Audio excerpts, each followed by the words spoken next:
As we all know, Cigar Aficionado comes out with its top 25 on an annual basis.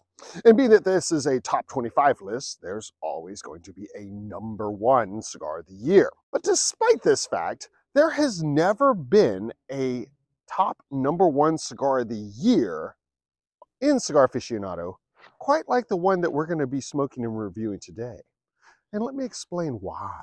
This is the majestic Vitola of the Encore by E.P. Carrillo, which basically means that it's a box-pressed robusto with a 5 3/8 length barrel and a 52 ring gauge. This robusto is a box-pressed oddity, not just in its size and, well, very tight box pressing, but in its ingredients. Those of you who are familiar with E.P. Carrillo, or EPC as we call them for short, know that this is a Dominican cigar manufacturer, and, well, as Dominican ingredients really are their thing because they have their own farmland. But this one deviates from the norm. This is the first cigar from EPC that is all Nicaraguan puro ingredients. E.P. Carrillo decided in 2016, when he first teased the cigar, that it was not ready. The wrapper in particular needed more time to age, so he gave it another 2 years of aging. We don't know what these binder, filler, and wrapper ingredients are. We just know that they are heavily aged, and that the cigar manufacturer utilizes a very interesting old school style of aging for some of these tobaccos. This is where things get interesting and quite unique, because this aging process is basically tobacco being stuffed into palm bark boxes called tercios.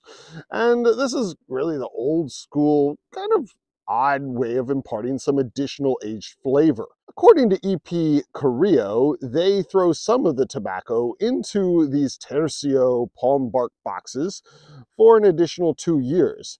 So being that the wrapper is what received an extra 2 years of aging, we can only assume that that is what actually is aged in these boxes. And while this particular stick is fairly well box pressed, I've detected soft spots right about here, as well as up here right beyond the band in the final third and approaching parting puffs.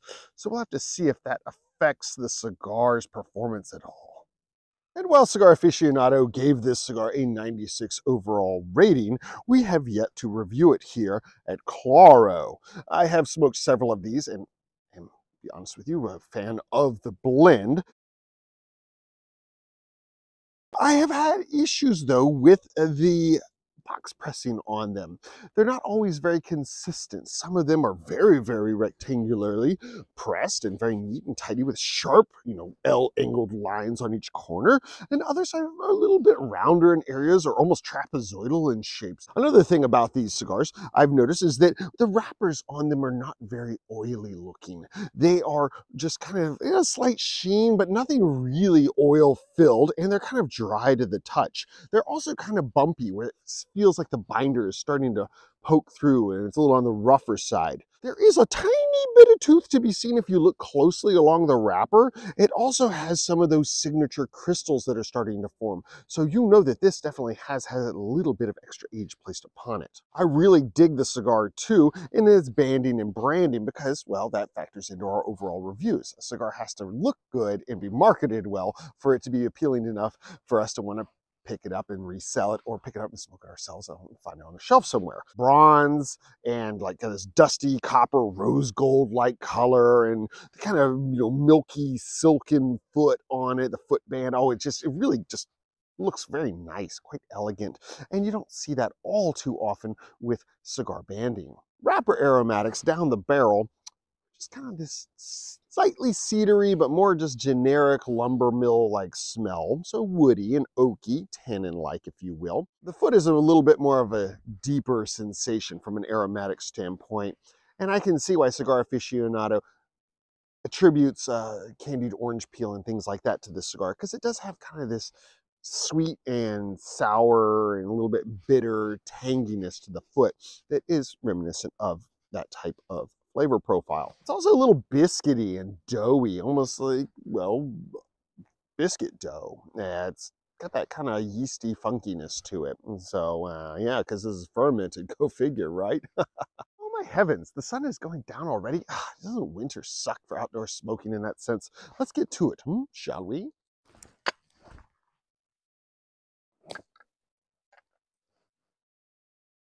I've discovered that this cigar does extremely well with a punch.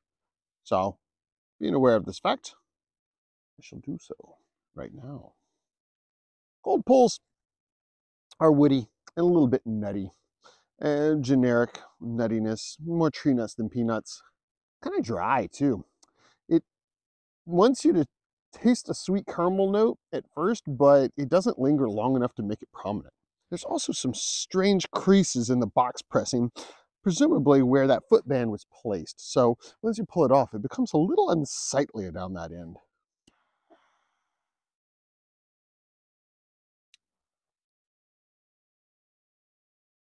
Like the weather today, this cigar has a very sunny disposition, to me personally.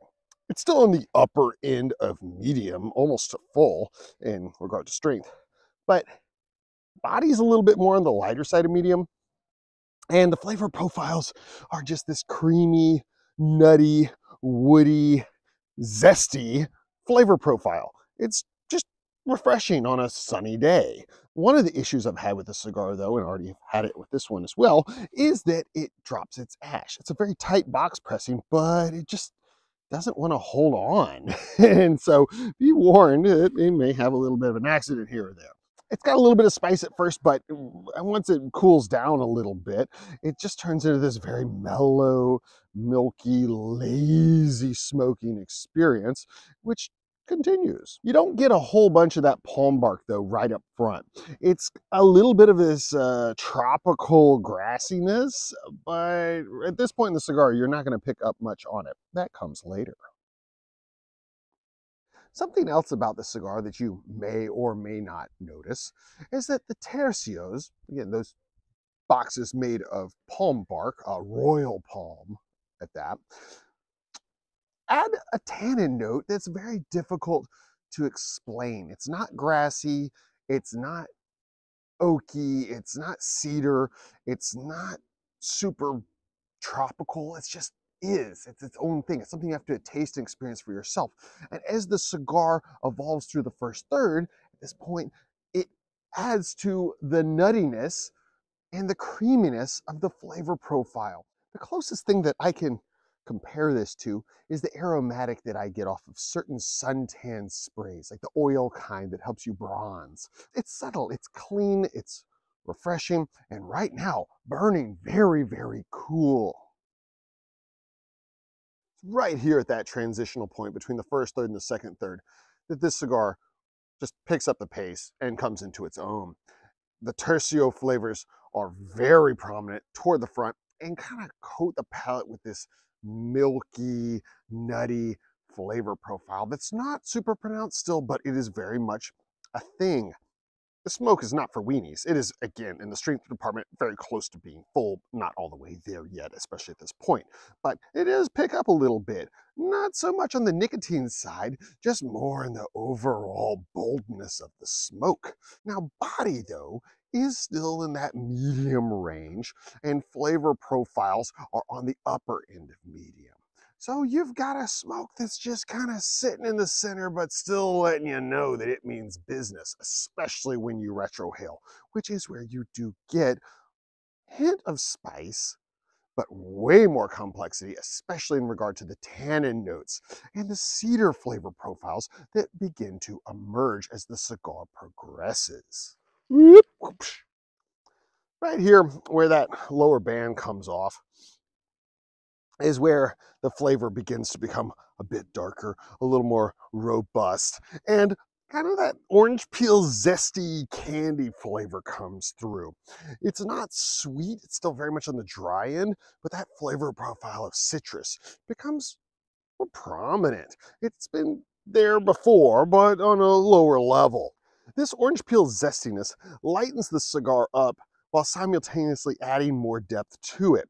This is a nice transition and one that will help make the darkness and robustness of the cigar a little bit more balanced and palatable for those who aren't into stronger cigars.